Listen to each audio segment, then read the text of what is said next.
I don't know if he's gonna be on here like before. We're gonna be late for the nail salon thing because the class doesn't start till 11:30. Oh, there it is. Just leave it on.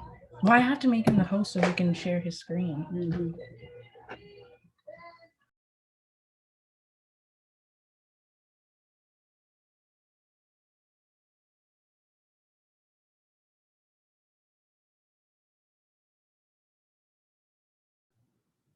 Okay, Amani, can you hear me?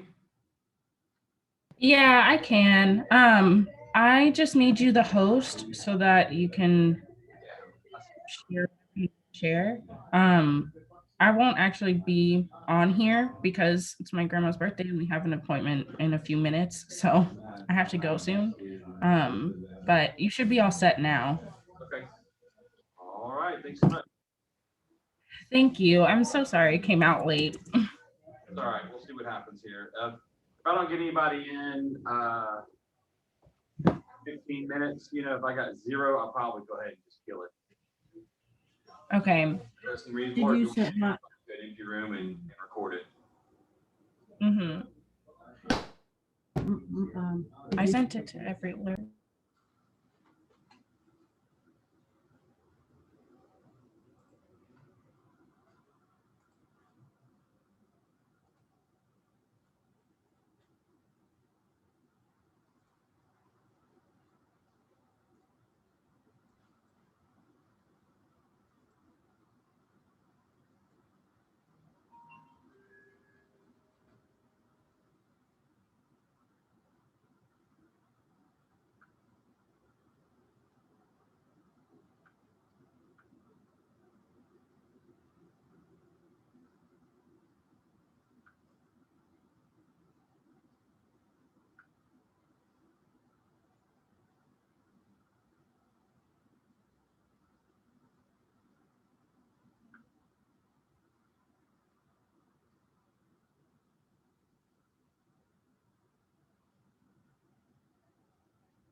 Zoya.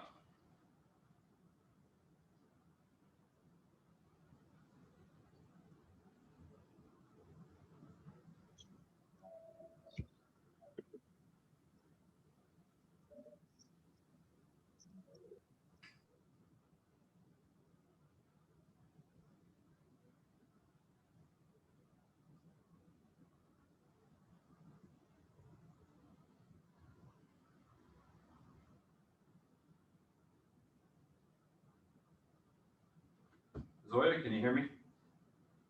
Yes, I can hear you. Oh, terrific. I can hear you too. Hey, thanks for being here. Thank you for making this class. Right now, it's just the two of us at the moment. Yes, I guess people just started getting their link not so long ago because I was thinking that this class is something I had to register for or something like that because I didn't have a link in advance. I think the link went out just about 15 minutes ago, so that was a little confusing maybe. Yeah, that's what I'm saying. I have just got mine. I see. Well, what's important is you made your way here today. Hopefully I can make this worth your time and effort and talk about website domains. I'm going to give people a little bit of time to join in. So get comfy, hang out. We'll begin shortly.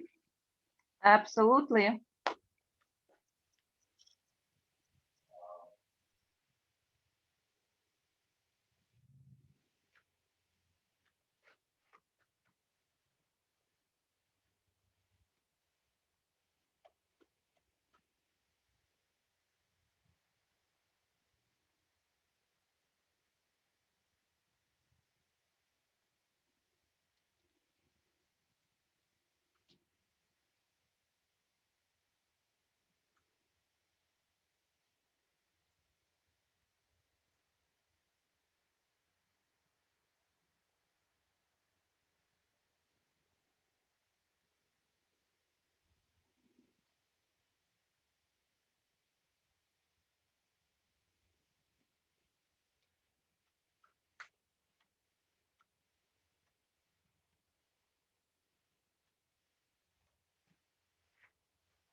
Did we get anybody else besides Zoya join us yet?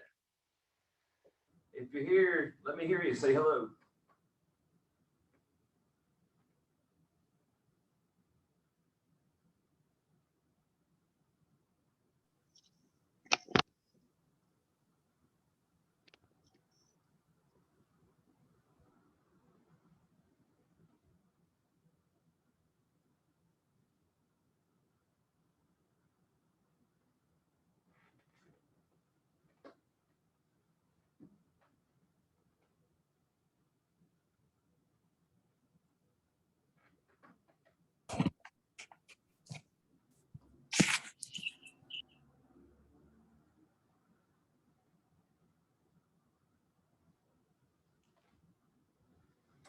11:32. I'll give us a little bit more time, maybe say about 11:35, and we'll see if we got more people.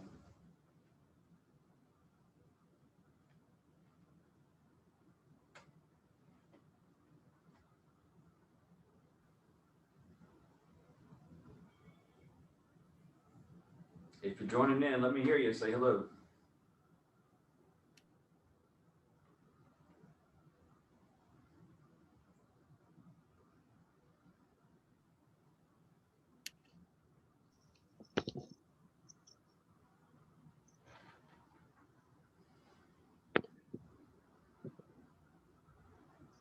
I think we need just to wait for a little bit more because I see other screens popping up.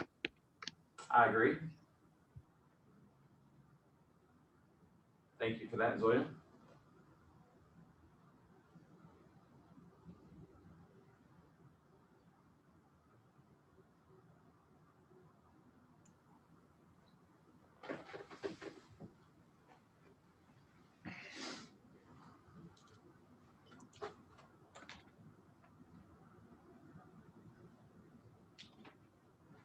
Yeah, we got a few people.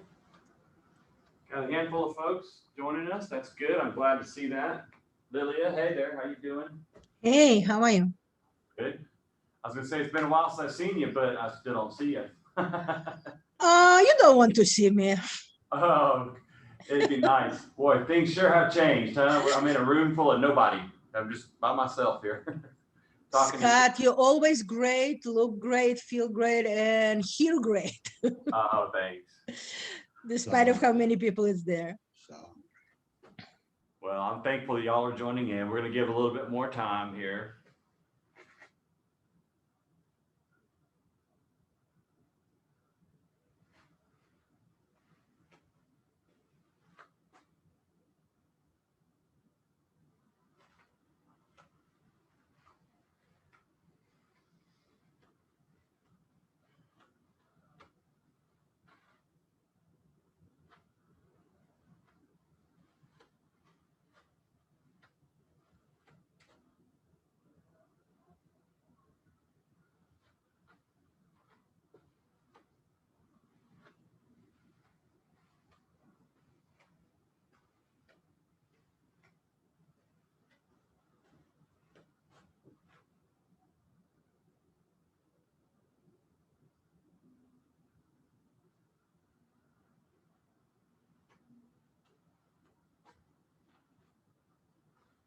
I'm curious to know, the folks that are on the call here, do y'all already have a website domain, or are you learning about domains from the very beginning today?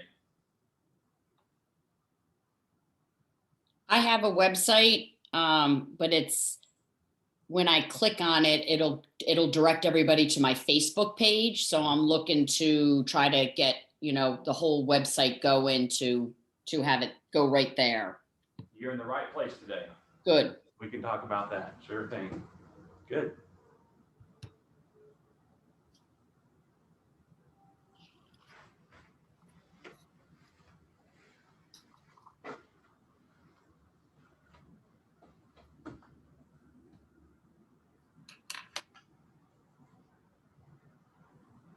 So I have a question. Can I ask a question while we're waiting? Perfect. Mm-hmm. So maybe, and I may use the terminology wrong, so just correct me, but so if I have a website and I want it to, so if someone Googles me, Joanna Smith, Keller Williams, and I want it to go directly to the website, and have all different things linked together, my Facebook, my Instagram, and what have you, do I need to purchase a, like I was looking into Playsters. Mm-hmm. So do I need to hire, or not hire someone, but pay someone monthly to have that all linked together? Or is this something that Keller Williams can do? Well, if I'm understanding your question correctly, you can have a domain that points to a certain location, Okay. but it can only point to one location. Okay. You can have multiple domains pointing to the same location, but bear in mind, a domain can only point to one location. Okay, So you could register a domain, own it, purchase it, control it, and send it to one location. But when it comes to, when you say linking your social media pages to the web page, the best practice usually is you would direct the domain to your website, and then on the website in the content, you would have links to your social media, social media badges or Okay. links or things like that, and comments. I have not looked at the KW Command website in over a year. So there's things that have been changed. I'm sure we're not going to be getting into how to build that website. okay, If it's anything like what I've seen in the past with Keller Williams sites, they usually do have a social media page where you go through this form-driven process to build the web page. And when you go to the social media area, you just put in the links to your various social medias, and then it produces those badges on the site. I would imagine it probably does something like that. But that's the best practice: is take your domain, point it to your web page, and then link all your points of interest on the internet to that page. And the strategy continues. Not only do you want to put those badges on the content of your website, but then at those social media pages, it's good to go ahead and reference your domain. If you like in the Facebook page, in your profile about you. okay, Talk about your professional bio and things like that. It's a good idea to go ahead and put the domain address that you own in your Facebook profile. That way, there's traffic going back and forth between the website to your social media, and maybe some social media traffic back to your website. That sort of thing gets Google's attention, that cross-linking traffic. But put some light on it. yes, it does, thank you. And as far as who does that, generally content is your responsibility. So inside the limitations of the command website and this template, is up to you to put the content in there. If you're doing a custom web page, from scratch, obviously that's on you as well. But you work with your web developer and talk about what the content looks like and your initiative there. But the idea is that you can launch a professional website with worthwhile content that's business ready and functional at no additional cost to you. That's the vision of the command websites. But there can be a learning curve, so they've worked really hard to produce support. If you're in command, you hit the question mark at the top corner of the page and ask questions. There's field guides, there's the Kelly guide, there's information on how to fill out and complete that website. And then there's your tech ambassador here, Carrie Walters. She's a great point of contact, and she's in the know on that product. And KW support, you can talk to them directly. But if your question goes outside of what is built into the template, you can't hire a third-party web developer to get in there and really tweak it. It's not available to them. They can't access the code. They can't do anything fancy. Okay, Hopefully that helps. All right, we got some folks in here. I'm gonna go ahead and get us started here. I'm gonna ask y'all a question to get started. Who can tell me what, and I'll blow this up so we can see a little bit better. Can anybody in the call tell me what that is that I've got on the screen right there? It's a number, right? What is it specifically? What you're looking at there is an IP address. And IP addresses are very important. In this case, the 216.158.193.164. It's important for you to understand that IP addresses connect everything on a network, whether it's your printer, it's your home network, or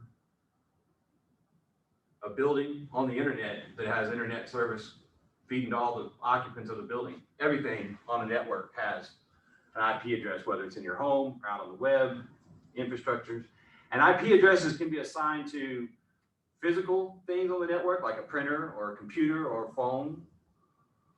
They can also be assigned to virtual things, like databases, software, and websites. And that's where our segue is here today. We're going to be talking about that. IP addresses can be assigned to websites. And the significance of an IP address is that is the method that things are found on the internet. This IP address that I have on the screen belongs to somebody. Can anybody tell me who that belongs to? Whose IP address is that? When you know it, just shout it out. I've taught this class for 2 or 3 years now, and only one person's ever been able to answer that question, and it wasn't fair because he was a tech and he knew how to find the answer, and he was in the back row, and he spoiled my fun. But the It truth is probably your IP address. what was it? What was the answer? Your IP address. It is not my IP address. That was a great guess, though, and I get that often. The answer is this IP address. Believe it or not, we can just take that and copy it, and I can put it into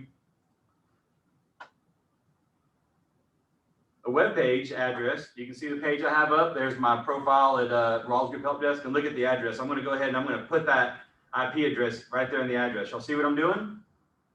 Now watch. When I navigate to that IP address, we're going to find out who that belongs to. That is Google's IP address. Google is a website. Google, just like everything else on the internet, requires an IP address. Who can remember that IP address right now that you saw a minute ago? Can anybody remember? I remember it was 216 something. You see, back in the day when the internet was young, when the internet was just a toddler, if you will, everything was connected strictly by IP addresses for the most part. And that was great because the users were more of a scientific mind, institutional mindset. It was very scientific, very techy, you know? And so if you wanted to find a content on the web, back then it was called a bulletin board, you'd put in an IP address and you'd get on there and find the website. And computers love IP addresses. They're mathematical, they're exact, they never change, they're consistent, if I didn't say it already, they're reliable.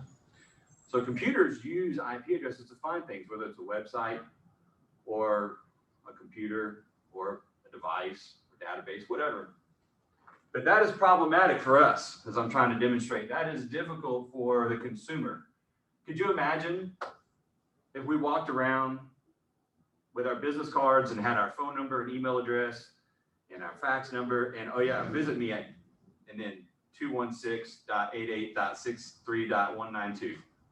I mean, that would be crazy. Nobody could remember your web address. It's boring, it's ugly, it's difficult. And so the internet, as it evolved and became more commercialized, the consortiums that run the internet had to figure out some way to resolve that. They had to figure out, how can we make this more friendly? And that's where the idea of a domain naming system was developed. You might have heard it as DNS, at times people call it DNS. And basically what that does, what DNS does, is it's like a phone book out in the internet. And it's just a big database that has a list of all the available IP addresses that exist on the internet. And it correlates them to friendly name addresses. So www.google.com, it has an IP address. And when you go to your computer and type in www.google.com, because you can remember that, right? You can't remember the IP address.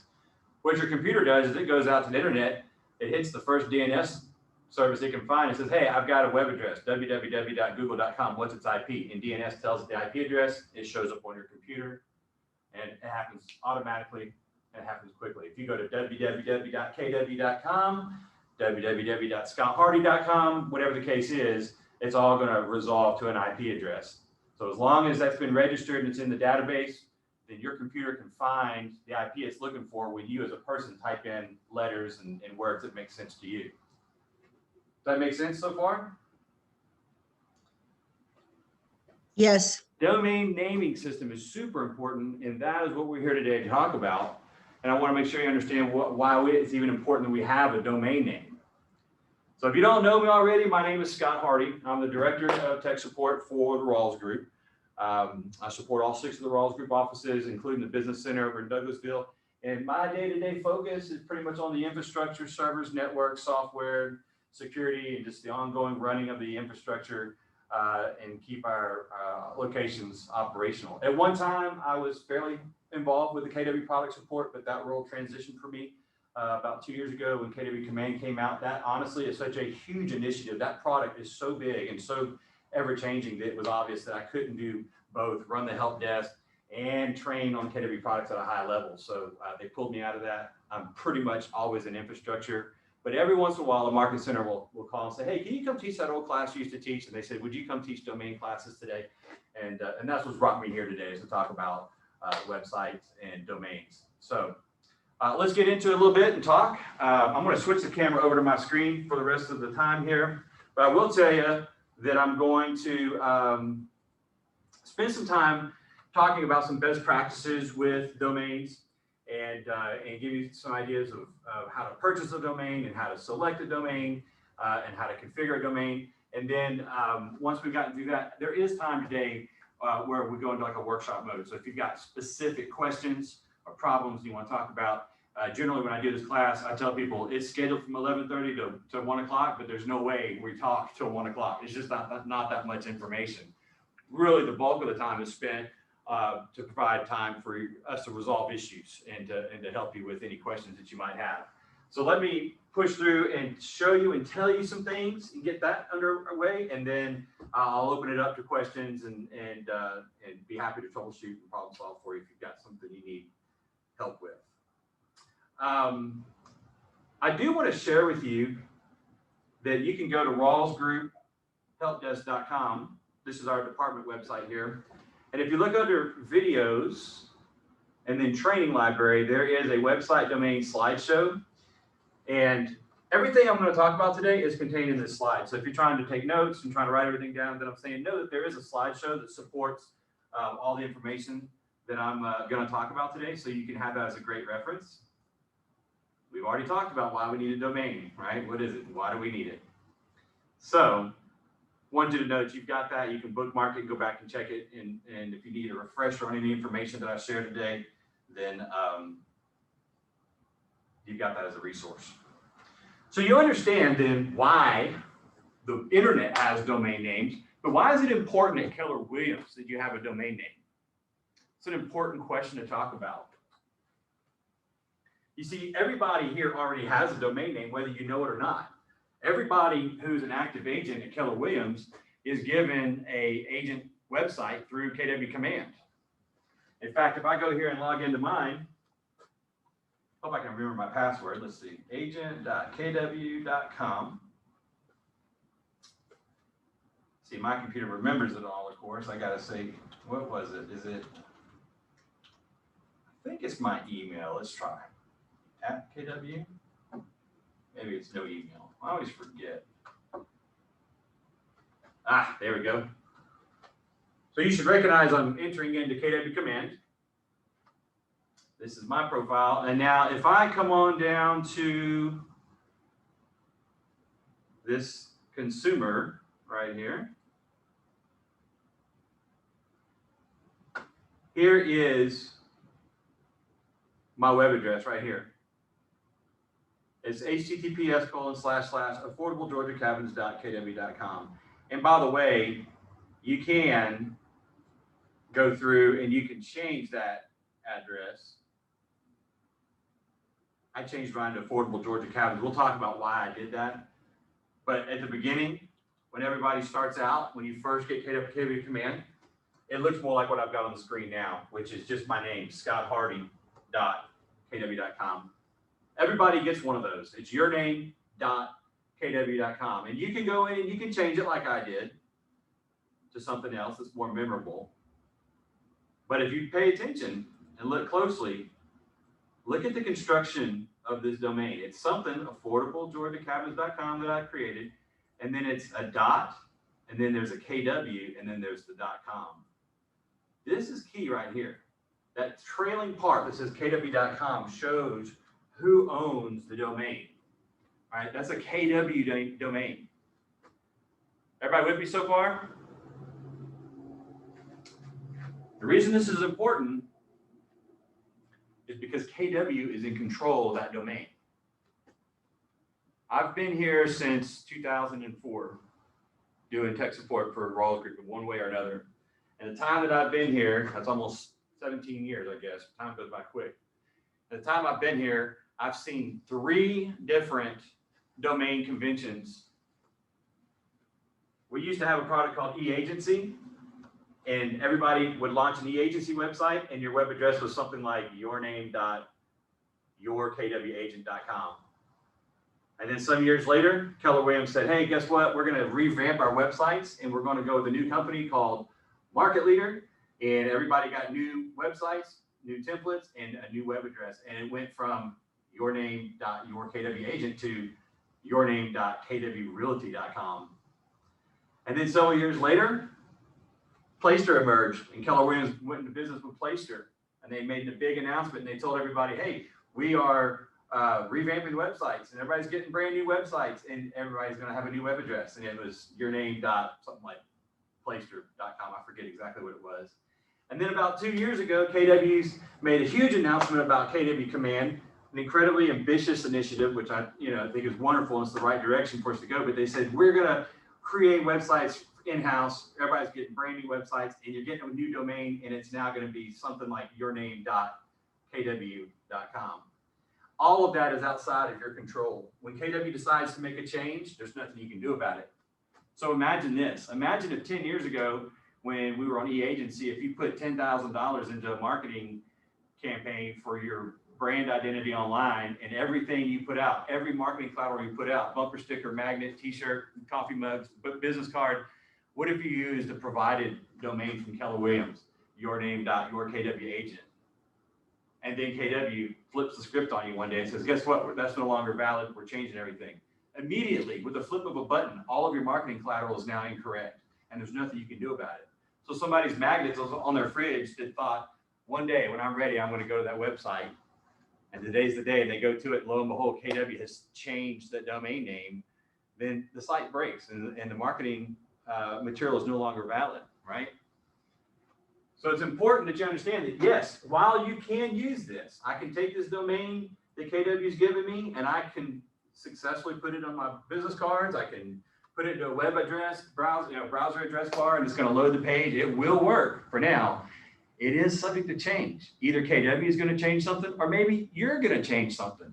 It could be that maybe you decide that you don't want to use a KW product, and you're going to look up a web developer in the phone book and build a website from scratch, and you want to have custom content. Well, if you've been marketing the KW domain, it's not portable. It doesn't go with you to your third-party website. You would be starting from scratch, right? So I see people all the time using this domain, this provided to them by Keller Williams, and I cringe when I see it because I'm worried that that's going to be a problem at some point. While it is working today, there's no guarantees. There's plenty of changes on the horizon. You can make changes, KW can make changes, and we want to make sure that when those changes happen, you've got the ability to control the outcome. And the way you do that is by getting your own domain. You go and you register your own domain. They're cheap. They're within $20 a year for the most part to get a domain. And once you buy your own domain, then you have access to the control panel, and you can control the behavior of what happens when somebody types in that domain that you own. And we can point domains. I can go and I can buy a domain, and I can point it anywhere, including to my agent site, my KW Command site. And so that gives me resilience. That gives me the ability that when KW says, guess what, you know what, we are not going to do, let's just, I'm just hypothetical, but let's just say KW says, you know what, we're done building websites. We're shutting the whole thing down. And this time next year, our website systems are going to be all flatlined. No big deal. You got time, go build your website, go do something. And then when that transition comes, you go into the domain that you own and you update its settings because you have entitlement on that control panel, whereas you don't have that now. So I don't want to beat a dead horse, but I want to drive that point home so you realize that while it does work, and it is nice that KW provides that domain, it does get the ball rolling initially. It's something you want to probably not let the public consume that that domain name. What you want to do is go ahead and get a domain on your own. Any questions about what I've said so far?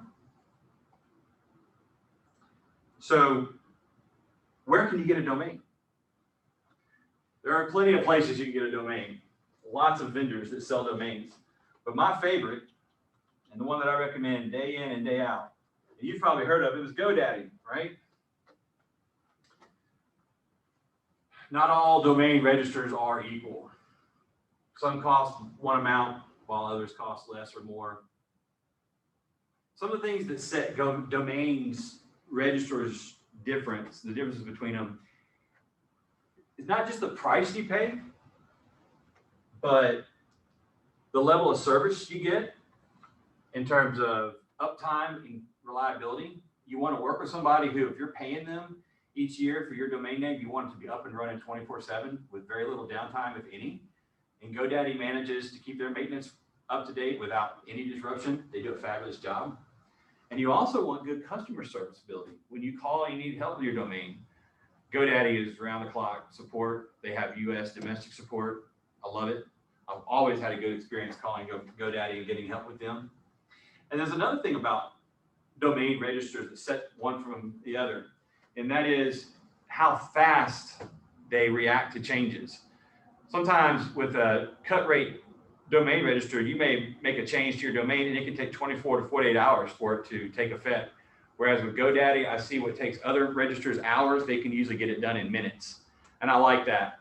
I like to be able to know that I'm not waiting all day for a change to find out that, oh, it still doesn't work, or whatever the case is. And so for those reasons, I like GoDaddy. Sometimes people raise their hand in the class and say, well, I go with such and such and I pay $5 a year and GoDaddy charges about 20. Well, that may be true on the front end, but at the end of the day, I think GoDaddy strikes a perfect balance between the services, the features, the reliability, the customer service, and the price. So you can go to GoDaddy and you can use this tool here that says find your perfect domain to brainstorm available domains. A couple things you got to know. One is, and this is probably true in any marketing, is you got to know your audience, right? When you're selecting a domain name and coming up with something, you want to think in terms of who is it that I'm trying to target as far as my audience goes. And that really could probably boil down into two categories. It could either be your sphere, the people you know, the people you're doing business with, the word of mouth, people you have relationships that are intact with and you have some loyalty with. That could be one audience. And for that audience, there's an incredible amount of latitude when it comes to coming up with a domain name. You can pretty much do just about anything you want. It can be cute, it can be comical, it can be business, it can be straight-laced, it can be, you can use alliteration and rhyme things, you can, whatever you want. If you've got an audience that's a captive audience, it's your database, then you're good to go. As long as the domain is available, and somebody hasn't taken it already, and as long as you're not in conflict with any of the compliance regulations that Greg and Rawls Group have put in place with the domain names, then you're free to use whatever is available. I will say a word on that, since we're talking about the GREC requirements. There's just a couple that you need to be aware of. I'll call those out to you real quick. Send them to me in an email. Let's see if I can find it here. And I would tell you that with website domains and any marketing that you do, it's a good idea that before you commit something, before you put it out to the public, it's a good idea to check with your compliance broker and just make sure that you are in compliance. Here's the article coming up. And Sherry probably has a copy of this article. This is from Lynn LaCraw. This is our GREC rules and regulations for marketing. And it's an affiliate agreement. And there's a comment in here that says that GREC does not allow a team or a group name that misleads consumers or may appear to be the name of a brokerage firm.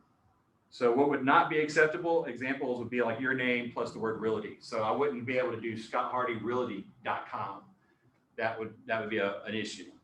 Your name plus the word real estate. Wouldn't be able to do scotthardyrealestate.com because it makes it sound like I'm a broker.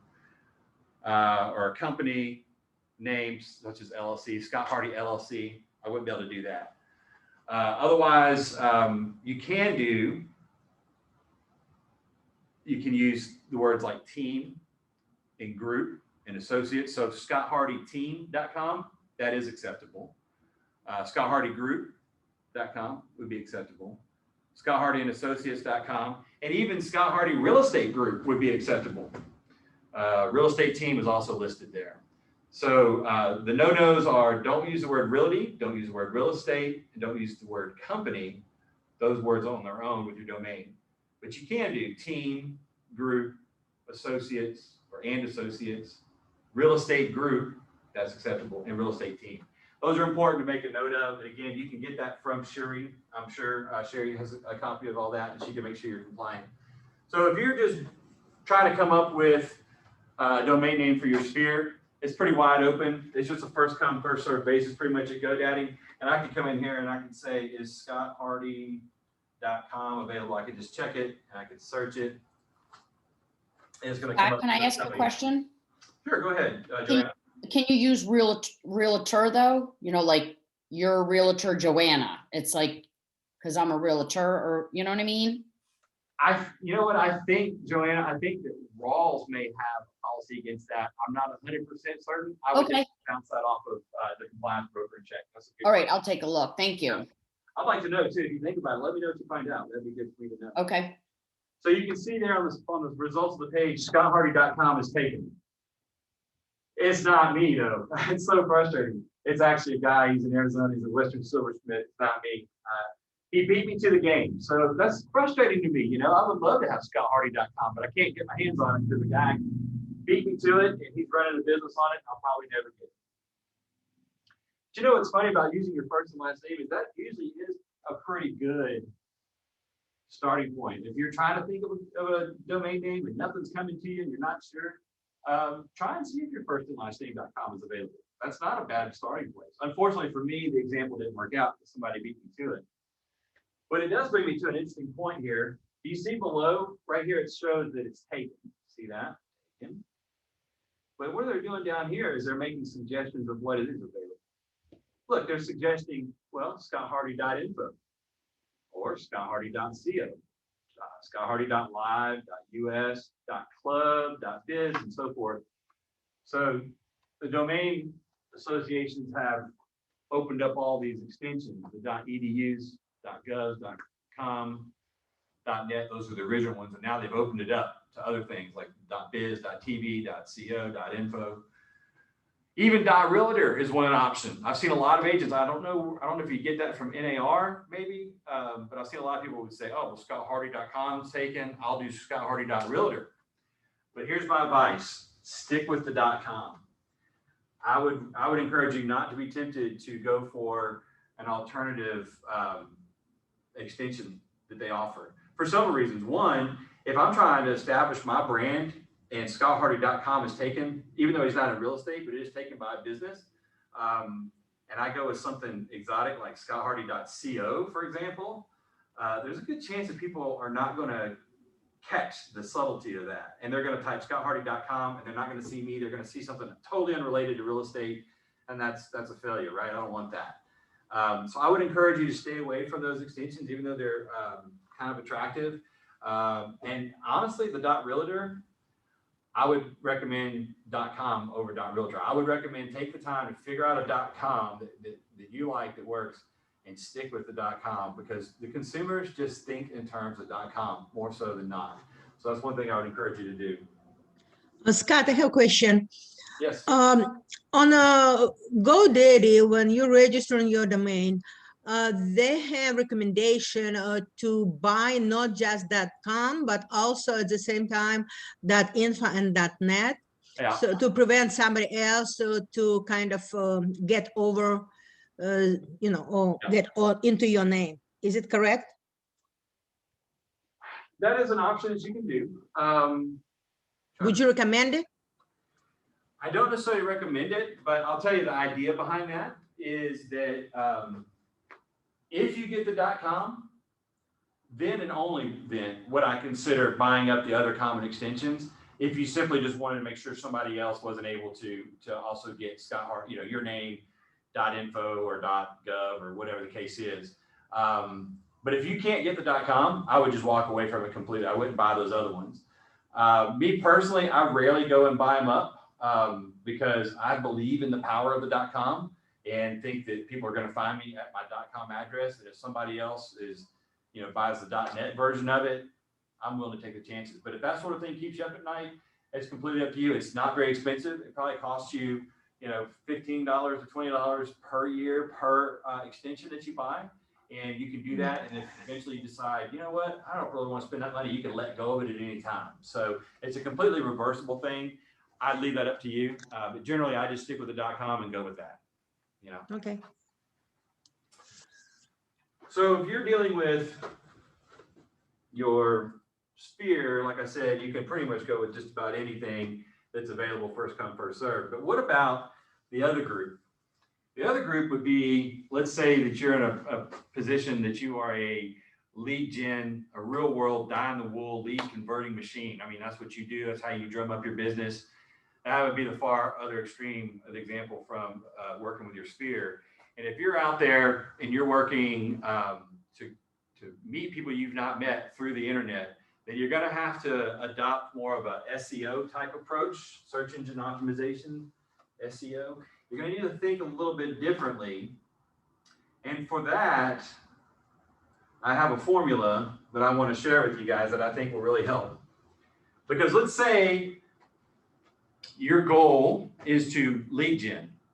Well, to have scotthardy.com, that doesn't mean anything to somebody you've never met, right? Even if it was Scott Hardy Real Estate Team, doesn't really mean much to somebody who doesn't know you from another agent that's on the internet, from all the hundreds of thousands of agents that you're competing with, right? And so what you want to do is you want to pinch a nerve, if you will, with that consumer to gain their interest. Hopefully you want to pinch a nerve of engagement so that they will actually see your web address or find your web address and want to know more about you. And so with that in mind, think about domain names. Stop thinking about real estate for a minute. Let's say you decided you wanted to sell cars for a living, right? Instead of real estate. Could you imagine how cool it would be to have cars.com? That would be a perfect domain, right? If you were trying to sell cars. Do you think that's available though? Cars.com. Of course not, right? Cars.com is taken. I'm sure you guys already probably knew that. I hear this a lot of times. People say, all the good domains are taken already. There's no good domains left. And that's where I say this formula that I've created, I think really will help you work through that feeling that all the good domains are taken. Because to get cars.com, you would have had to been very early in the internet game. I mean, that probably was registered in the 90s, probably, something like that. That's a really good one. But my formula goes like this. I tell people, start with your niche. What is it you do? Cars, real estate, babysitting, music lessons, whatever it is that you do, your niche, right? In this case, cars would be a niche. And unfortunately, for competitive niches, the good ones feel like they're gone. So cars, we know, is not going to work, cars.com. Even cars for sale probably is taken, right? Cars for sale.com. Yeah, it's already taken. So start with your niche though. See if you can get your niche. If you can, that's great. Maybe you've got a niche that's so unique that you can get your hands on it and you can sort of monopolize that. But if the niche doesn't get it, then the next piece of the formula would be to add geography. So instead of saying cars for sale, what if I said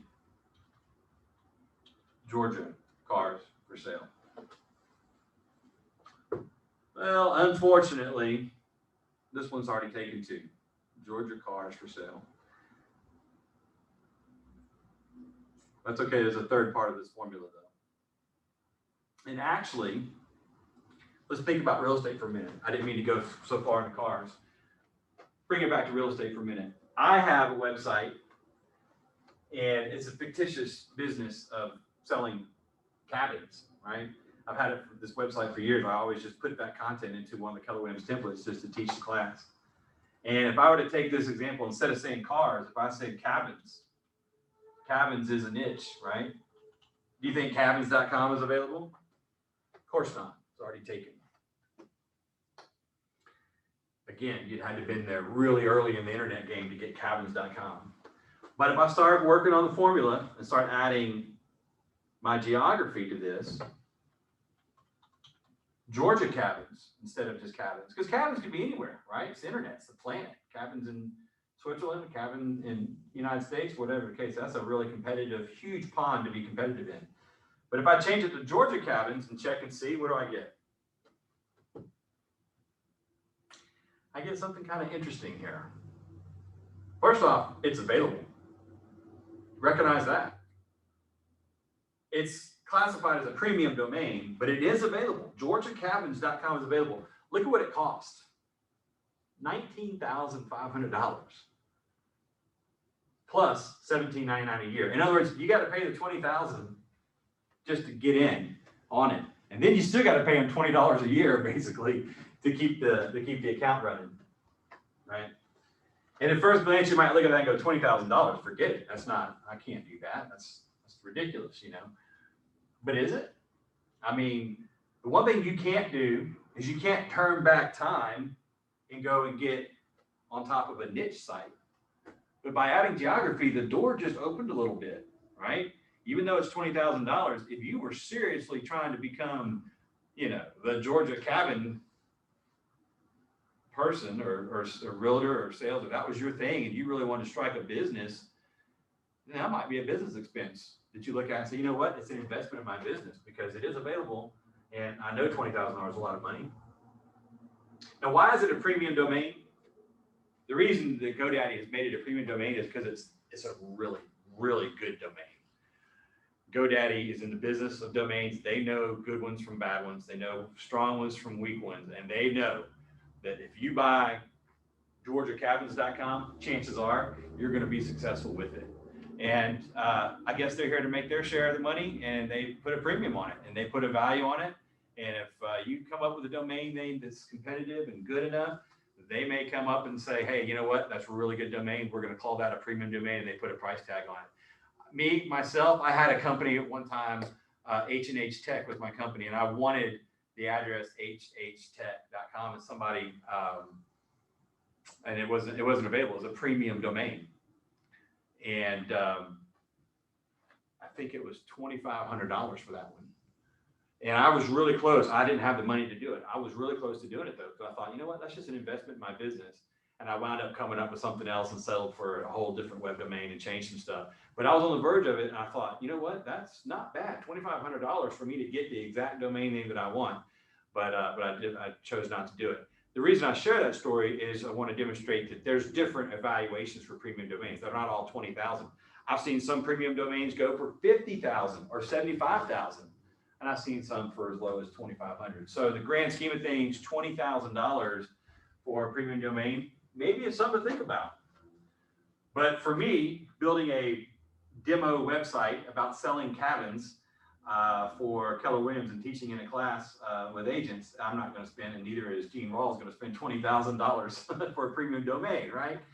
So let's plug a little bit further. I've shared you two parts to this recipe. One is the niche. The second is the geography. The third element is a value system, a value proposition. And in my case, what I chose was the word affordable.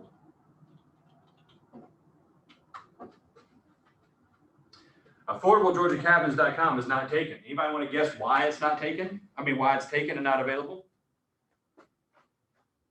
Because I own it. Yeah. Why? Because I bought it. I got it. I was able to swing the company into paying $20 a year to keep that up so we can teach the class. So in this example, AffordableGeorgiaCabins.com, affordable is the value system. Georgia is the geography. Cabins would be our niche. And what's interesting is you can play around with this a little bit. I can have multiple domains pointed to my website. So if I were to go and get AffordableGeorgiaCabins.com and then put that on my marketing, then I would appeal to somebody who's looking for a cabin, who's in Georgia, who maybe doesn't have, you know, the money to go on a 12-bedroom, huge, massive, amazing cabin. They just want to get some little modest, you know, something in the woods. So I would appeal to them. And if they were on Google and they were searching and they saw Georgia cabins for sale versus my site, affordable Georgia cabins for sale, and affordability was their motivation, then that would more than likely pinch the nerve of engagement. They would probably visit both sites, but they're for sure going to visit my site if what I'm laying down is what they're picking up. You see what I mean? So it's that affordability, that affordable value system that should make a connection with that particular demographic. But what if somebody's not looking for a humble, small little cabin? What if they want a huge place that's luxurious? Well, I can mobilize this part of the domain name. I can keep Georgia and cabins intact. I could come back over here and I could say luxury Georgia cabins, for example. I don't know if it's available or not. I can't. Yeah, I think somebody did take that one a couple years ago. Luxury. How about, I don't know, posh. Whoops. Just making up, trying to think of the other end from affordable, you know. Of course, posh GeorgiaCabins.com is available. Is it a strong one? I don't know that I would do posh. Thinking of something else. How about lakefront Georgia Cabins? What do we got? Let's see. Oh my goodness, it's available. Georgia Cabins for $20,000 or lakefront Georgia Cabins, and it's going to be $17.95 a month or whatever the case is. And now, would lakefront GeorgiaCabins.com appeal to everybody out there buying cabins? To some degree, maybe, but it's really going to appeal to somebody who that's their motivator. And so if you can see where I'm going with this, if you really want to be competitive with domains, the chances are you're going to end up with more than one domain at the end of the day. You're going to end up with a domain, in my opinion, you're probably going to end up with a set of domains that are based off the same niche and the same geography, and you're going to mobilize the value system as you target different demographics. Affordable Georgia cabins, luxury Georgia cabins, lakefront Georgia cabins. Might be one way to look at it. Everybody with me? I hope I'm not losing anybody in the weeds here. I don't want to move too fast, but I hope this is making sense. Give me a thumbs up. All right, cool. Thanks, Joanna. Check this out. Here's another way to look at it. Affordable GeorgiaCabins.com is available. I can mobilize the geography in this. I can keep affordable, my value system, and I can keep cabins, the niche.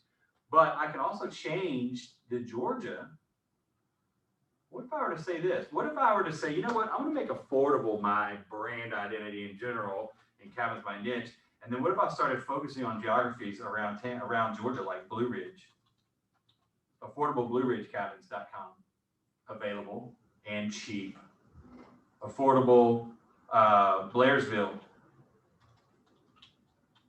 Cabins.com. Affordable, base price, bargain basement there. Affordable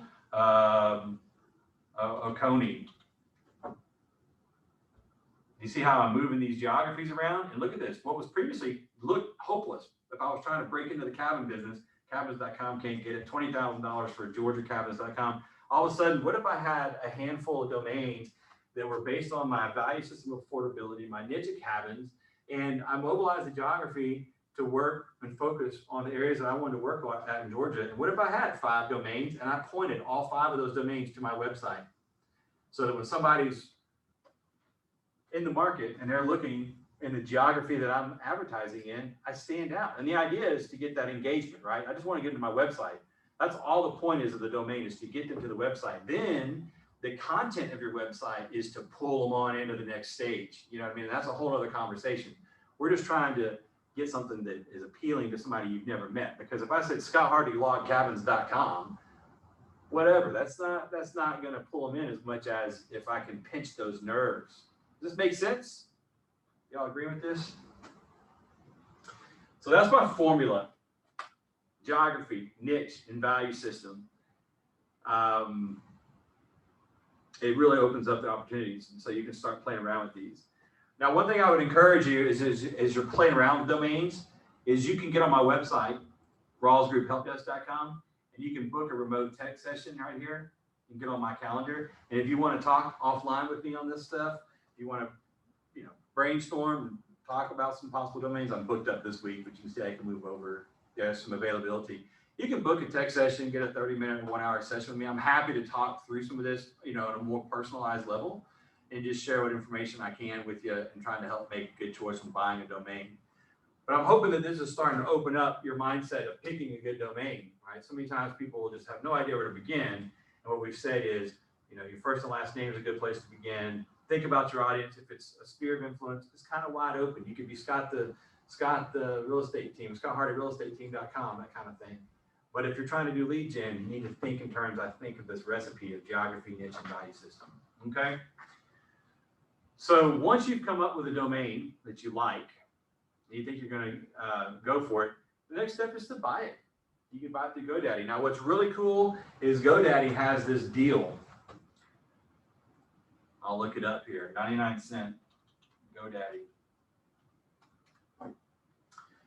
If this is your first domain with GoDaddy, then you can get a 99-cent first year, which is awesome.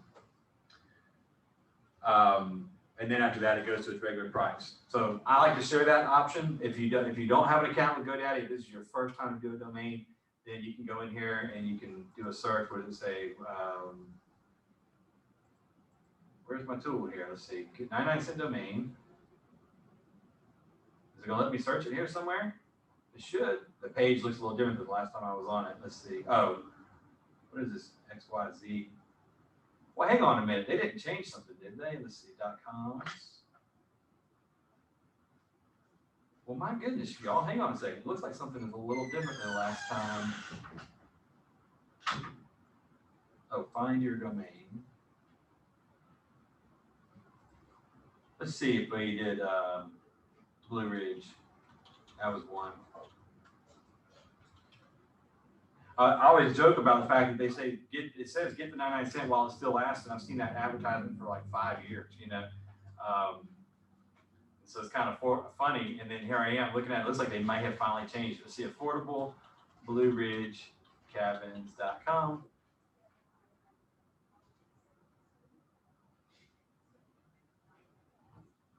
So they're giving it to you. Yeah, they're roughly 25 cents a month. So it's coming up for. That's a little bit more than $1, but it's still pretty cheap. So they've changed it a little bit, but if it's your first account, you can get it pretty cheap. It looks like the first year. So I tell you what, let's just scratch the fact that I said 99 cents. I hadn't checked on that deal in quite a while. Looks like they may have really made some changes to it. And it looks like what they're doing is they're attaching odd extensions like yourname.xyz was one. And we don't want to do that. We want to do com. So it looks like they may have pulled the com out of that deal. So forget I said that for now, but it looks like they do give you an incentive to begin with. The first year is pretty cheap, and then after that, it probably goes to the regular, yeah, $17.99 a year. All right. So basically, when you go to purchase your domain, if you've never had a GoDaddy account, you're going to create an account. It's a pretty straightforward process. If you already have an account, you're basically going to do the search. If you find one you want, you just say continue to cart, and it'll start you down the process. I'm gonna let you see what it looks like down the process of me already having an account. If you don't have an account with GoDaddy and you need some help, that would be something we can do after class. I'd be happy to do at the end of class with you. But if I continue to cart, like as if I'm gonna buy the Blue Ridge cabin version, I want you to see a couple things. So here's a couple things to think about. First thing, right off the bat, they wanna sell you as an add-on called Domain Privacy and Protection. It costs $10 a year. What that does is it hides your information. Here's what your information looks like. If I go to Google, and if I do a search for who is, and put in GoDaddy, the reason I'm doing who is in GoDaddy is because GoDaddy has a who is search tool that I like. It just happens to be GoDaddy's. And I'm going to go to this page. This is a tool. This is what people do sometimes. Watch this. This is a who is database search. If I do Rawls Group, helpdesk.com. Let's see what we get. I can't remember if I think mine's open right now. It comes back and it does a who is search result against Rawls Group Help Desk. And it's going to come back and it's going to tell me this looks like it was, yeah, this one has the protection on it. So when it comes back, I really don't see anything other than the name of the company. Rawls Group, Georgia, US. Let's do a search against affordable Georgia cabins. I probably don't have the protection on that. Let's see what we get.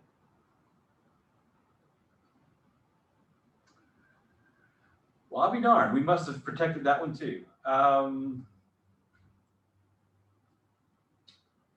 I'm sorry. I thought we had that one open. What it does is in this section here, it'll show you the name of the registrant, their home address, their address they used when they registered, their phone number, their direct email. And that could be a problem at times. You don't necessarily want that information out there. I'm trying to think, I can't think of an example of somebody who would have one open. I thought Affordable Georgia Cabins was unprotected, but I think we must have gone through and shut that down at some point. Point is, this protection, it does give you the ability to hide your information. What I see a lot of agents will do is they don't want to pay the $10 per year. They'll say no thanks to this, and then just go on down in the shopping cart and continue.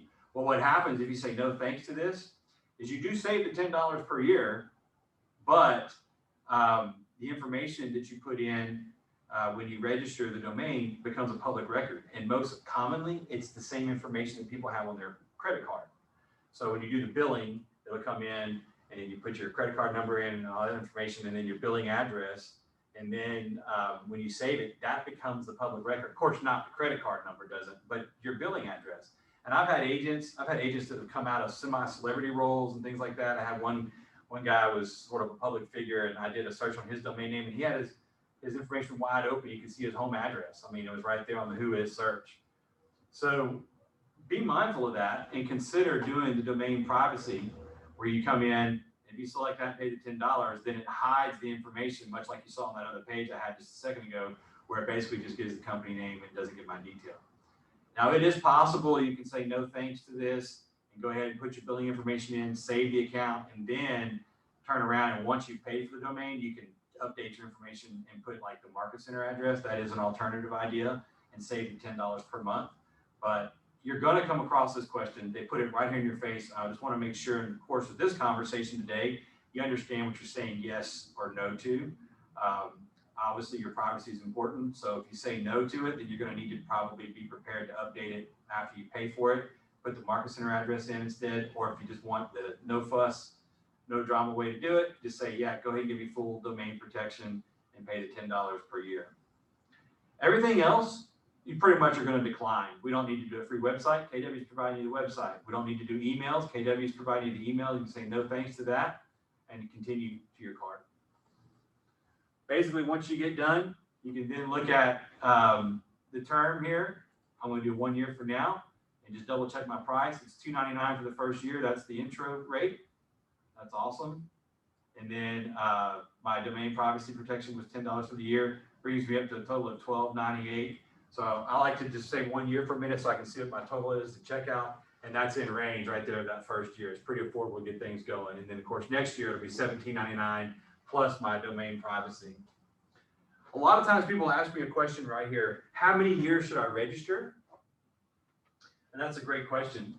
I've always heard the argument that the more years that you can register, the better. And the reason for that is because when you register for 1 year, that information gets held in the record that's publicly visible. And when when Google crawls the internet and is looking for websites and trying to database and archive the internet, when it comes across your website, part of what it sees is how long the domain is registered for and when its renewal is. And if it sees that it's been renewed, it was registered this year and it's going to renew next year, it's a 1 year term, compared to somebody who has a 10-year term, if it shows that the page was registered this year, but it's not going to be up for renewal until 2031, then that shows an intent of longevity and shows more of a stable business model. That's the argument I've heard. I thought that makes sense. A lot of times I will do, if I feel confident about the domain, I'll do 5 years. If I feel like, yeah, I know for a fact I'm going to keep affordableblueridgecabins.com indefinitely. If you're not sure about it and you're just trying it out and you're not, you're thinking, well, I'm just playing around with this, do 1 or 2 years or do 1 year, it doesn't matter. But if you know that you found the domain, like if I had scottharvey.com, for example, obviously I would hold on to that for a while. I would go ahead and make that a 10-year registration and just be done with it. You know what I'm saying? All right, so you pick your term, how long you want it, and then check out. Of course, we're actually not going to check it out right now. We're not going to do it. I'm not paying for that right now. But within a few minutes, you would then have entitlement over affordableblueridgecabins.com. And the next step would be to hook it up to your website. And in my case, I'm going to hook this up to my KW page. So what I'm going to do is I'm going to let me hide this floating control. Here we go. What I'm going to do is log into GoDaddy directly and let you see what it looks like to hook it up. So sign in here and give me a second. I'll put my info in and we'll get going. Scott, real quick too, if you only do it for say 1 to 2 years, will they notify you when it's almost up so you don't lose it? The domain name? Okay, there it is. Yep. It's weird to do this on the office computer. I have all this at my fingertips on my computer, but a little tricky here. All right.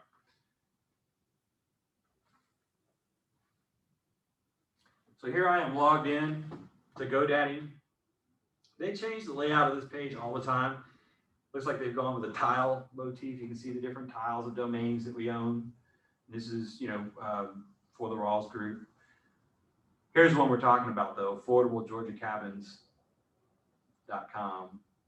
Says it's not set up. What I did before class was I disconnected this so I could demonstrate how to connect a domain. So right now, what happens if I go to that web address? Watch this. If I type in affordablegeorgiacabins.com, it's not an error at least, but it does come up and let me know that it's just kind of parked right now. Nothing's happening. All right, it's GoDaddy welcome page. But I'm going to correct that. I'm going to go in. If I go look at all my domains here, you can see them in the list.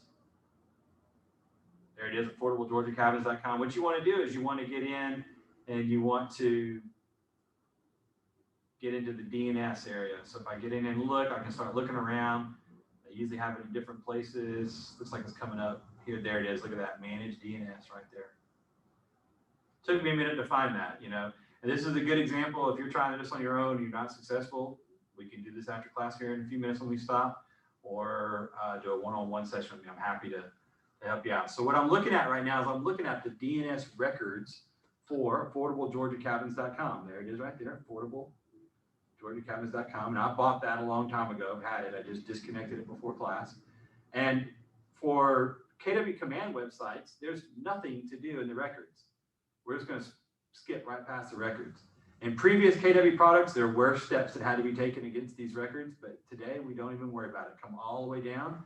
And what I'm wanting to do is I want to connect affordablegeorgiacabins.com to my command site. In other words, what I want is when somebody types in www.affordablegeorgiacabins.com, instead of the GoDaddy welcome page, they see my, my KW page. And we're going to do that by forwarding the domain right here. Forwarding. I'm going to work with the domain, so I'm going to add domain forwarding. And I'm going to forward to an address. It can be a HTTP address or HTTPS address. The KW products are HTTPS. The S indicates it's a secured destination. And what I'm going to do is go look at my command site. Right, I'm in command here. I'll log into agent.kw.com. I land on this dashboard here. And to find out what my current URL is, I'm going to come over here to consumer.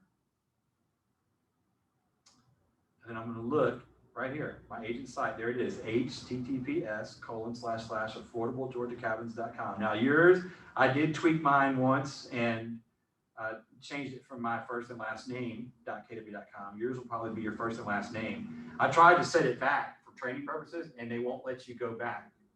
That's interesting. So when I first got this product, it was scotthardy.kw.com. I changed it to Affordable Georgia Cabins, and then I wanted to go back to Scott Hardy, and they said, nope, you can't change it. So you can change it anything you want, you just can't go back to anything you previously had. So I'm stuck with it. So I had to explain that every time I get here. I'm just going to copy that address and go back to my GoDaddy, and I'm going to drop that answer in the field here. Now, one thing to be mindful of when I paste that answer is it did include, look at that, the HTTPS is in the field right there. We don't need that in the field because it's already indicated here. So I'm going to update that a little bit. I'm going to take that piece out because it'll just generate an error. And another thing I like to do is go to the back end of this, go all the way to the right where the .com is, and make sure I don't have any empty spaces after the M. Sometimes when you copy and paste things, you'll pick up a space at the end, and that can cause a problem. So we just want to make sure it's a tight capture of that string of text. And then you have the choice of permanent or temporary. Honestly, I couldn't even tell you the difference between temporary and permanent. I don't know why somebody would say temporary, but I can tell you the answer for us is permanent. And then for settings, this is important. You want to make sure if you're forwarding to the KW command product that you choose forward only. Do not choose forward with masking. The product will not work with masking. What masking is when you mask the domain. If I bought the domain affordablegeorgiacabins.com and masked it, then whenever somebody types that address in and they go to my webpage, in the address bar, it'll be frozen. The words www.affordablegeorgiacabins.com will be frozen in the address bar no matter where I visit on the page. If I just do a forward only, when they type that address in, it will show the KW address. They will see it once they start navigating the page. And that's just, there's nothing you can do about that with this product. With other products though, like Playster and Market Leader and even the e-agency sites, they did support masking. A lot of people like that and wanted to do it. I would say probably about 50% of the cases I get where people say, hey, my domain is not forwarding to the KW agent command site, it's because they have forward masking turned on. So make sure we set it for forward only and just take our lumps with it. That's how it works. So I'm going to save that. This purple band here is actually a progress bar, believe it or not. Give that a moment. Once it disappears, I'll know the settings have been applied. This is an example of where some domain registers could take 24 to 48 hours for this to take effect. With GoDaddy, I see it usually happens within minutes. There it goes, it disappeared. And now we're gonna, let me get a fresh page here and say incognito. And now I'm gonna try to go to www.affordablegeorgiacabins.com. Not yet, just give it a moment here. Hopefully it'll update. Did I spell it right? AffordableGeorgiaCabins.com. I just give that just a moment or two. We'll come back and check on it in just a minute. Meanwhile, what you can do at your agent site, once you've set the domain up and you're waiting for it to take effect, come back over to your KW control panel and look at this extra section here for site and app settings at the top right. Click on that and make sure that this is engaged. Use my information to brand my agent site. If you don't have this dip switch engaged, if it's not green, if it's white to the left, then what will happen is people will end up seeing a generic KW page. That represents about another 25 to 30% of the tickets I get about my website's not working. I forwarded the domain. If the forward with masking is not the answer, then most of the time it's this dip switch is either completely disengaged and I have to engage it, or occasionally it's engaged and I have to turn it off and turn it back on.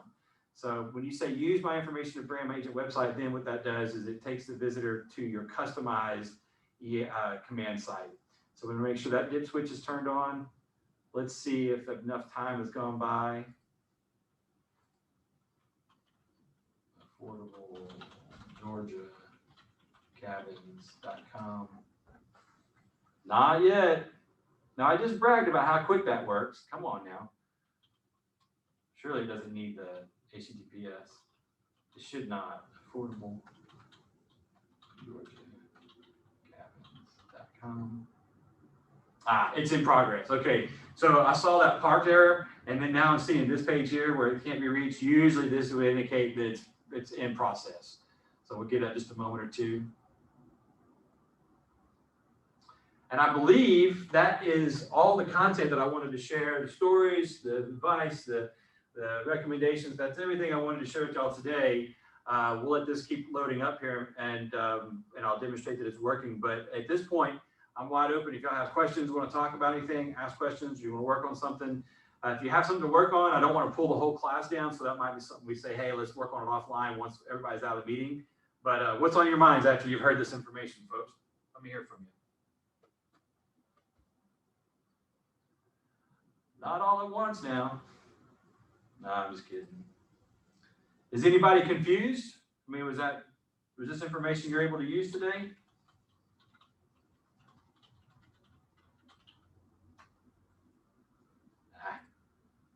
I don't know why it's taking so long. It should come in. Let's see, I don't know. Do we got chats going on? Let's see. Let's see, chatting. Scott, can you hear me? Joanna, I see you talking, but I don't hear you. I know, I don't know, something went wrong with mine. Let's see. Now, see if I can hear you, Joanna. Let's see. Yep, I can hear you now. I don't know what. Okay, so yeah, before, if you just get the domain, you said for like a couple of years, will they notify you before you lose it? Or, you know, like just say you did it for a year because you just want to make sure, but when your year's up, like someone can't steal it, can they? Will they notify you? That's a terrific question. So what happens is, I don't know why that's taking so long, but let me fade over here to this camera. So what happens is when you register, you have the option to auto renew. That's one thing when you're going through the checkout. We didn't actually go through the card, so we didn't see that. But I highly recommend doing the auto renew. Yep. But let's say your credit card changed or you did not auto renew and the term comes to the end, that you should get notified. You start getting emails to the email address that you put on file when you registered the domain. They'll start letting you know that it's beginning to reach the end of the term. You need to get ready, and they'll even let you know the credit card information is not valid. You know, so like if a card's expiring or they don't have a credit card on file. If for some reason you don't see that and the term comes to the end, then the domain will go offline and it goes into a sandbox for, I think it's 6 months, if I'm not mistaken. And during that 6-month period, you are the only person that could go back and get it. So they put it in the sandbox, and if you were to contact them and say, hey, my website's off, and they go, oh, you didn't pay for it. You go, oh, I want to pay for it and get it back. You can get it. But once that grace period, that sandbox period is over, then it goes back onto the public availability, and you could lose it. So you do get a little bit of a priority, but once that 6 months is up, and I think it is 6 months, then that's it. Somebody else can get it. And I've had domains that I let go of, and I thought, I'll never get those again. I'm done with it. And then a year later, I'm thinking, maybe I do want that. And my competitor, I used to have some businesses, and my competitor, sure enough, was taking it. I'm like, I should have grabbed it and just held on to it, you know, but Okay, great. it happened. Yeah. Anybody else or any more? Let me see if this page has gone up here. Hopefully this Dorothy Cabins is lit up now. I'm gonna go check my work here. Did I do something silly? I think I put this in correctly. Let's see. I copied. Notice when I was forwarding, I copied and pasted too, because I wanted to make sure I didn't have any spelling errors. You know what I mean? So I forwarded it. I copied it. Yeah, I think it's just waiting. That's a really unusual amount of time, though. But I think that's what it's doing. Let's see. Anybody got any ahas or anything you learned you can share with us today? Oh, y'all are killing me. I'm just kidding.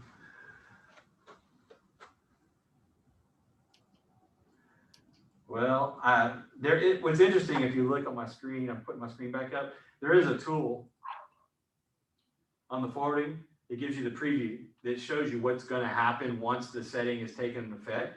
And when I hit preview, sure enough, it's loading up my KW. So that's where my confidence is coming from. I'm like, oh, I know it's set up right, because if it was set up wrong, I wouldn't be seeing the preview. So the fact that it's not coming up on the live internet, it just tells me it's just going to be time. You know what I could do is this is a little techie here. Let's see what happens if I can do this. IP config DNS, flush DNS.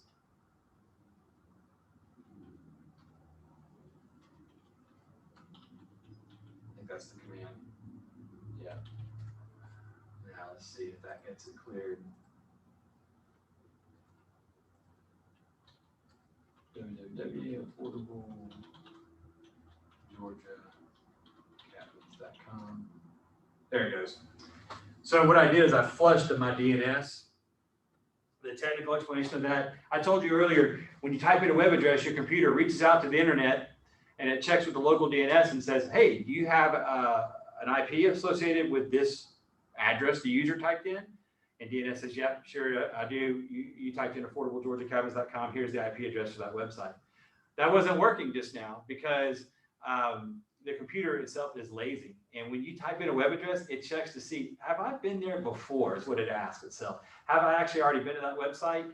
And if it has, then it loads it up from memory instead of actually going out to the internet. So when I flushed the DNS, effectively what I did was I cleared the record on the computer So the computer now says, oh, I don't have a local copy of that website. I got to talk to DNS. And you saw what it did. It reached out. And as soon as it reached out to DNS, it got the right answer. So DNS is a magical thing. It's very important to have that. Folks, I don't know if we're not hearing questions because people are asking and I'm not hearing them, or if there's just no questions. Let me look on the microphones. I see Joanna's got a hot mic. Everybody else's mic is off. If you've got a question, just unmute yourself and we can talk. Otherwise, we're going to wrap this up here pretty soon. What time is it? How long did we go for? 10 to 1. 10 to 1. Wow. I guess I did have a lot to say. I've got to tell you, this is a really strange time we're in to be standing here in a room full of people. I keep wanting to look at people, but I have to look up here, you know, and try to do this on Zoom. It's, man, it's different, but I'm glad that y'all were here though. Thanks for joining us on Zoom. Again, if you think of a question or something after we disconnect, want time with me, visit rawlsgrouphelpdesk.com. I would give you the IP address, but I don't know it. I'm just kidding. Type in rawlsgrouphelpdesk.com, do a text session, get on my calendar and say, hey, I need some domain help. Joanna, you asked me a question about forwarding your domain. Did that question, are you clear on it now? Yeah, no, I am. It helped me out a lot. So thank you. Good. Do we get a message here? Something popped up on my screen. Let's see if it's somebody's trying to do something here. I actually even emailed to see if we can use the word realtor, and I haven't gotten one back. I was hoping to get it back by the time we left, but yeah. So We'll leave that site, and I appreciate you doing that. I want to make sure I'm not missing any chats here. Let's see.